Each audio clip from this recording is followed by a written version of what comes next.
Hi friends, welcome to the session.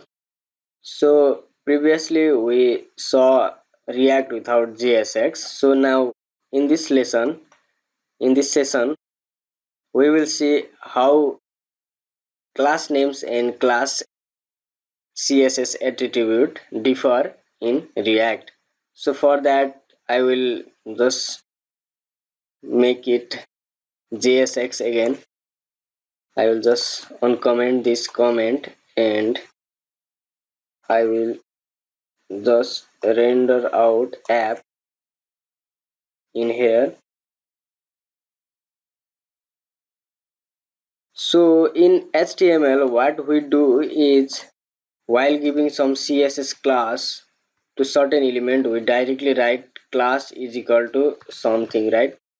But since this is not HTML, but it is a JSX, which is JavaScript and HTML, and in that case, this class is a reserved keyword of JavaScript because we can make a class, something class, and inside this class we can do our stuffs. So this class is a reserved keyword by JavaScript, and JSX can use JavaScript as well as HTML. So this class is not available to give CSS class name to any element. So instead of class, what we do is we do write class name, and we will see how this will look in the application. So now on refresh, so I've deleted this type.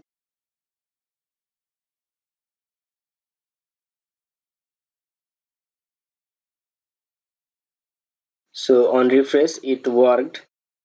So now this is working. Now let's see our class name. See, I have written a class name is equal to something, and it actually become class while it is compiled by Babel compiler. So this is what we should remember while writing JSX, because class cannot be used directly.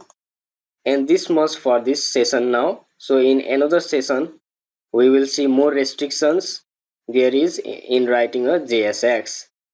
So thank you for watching, guys.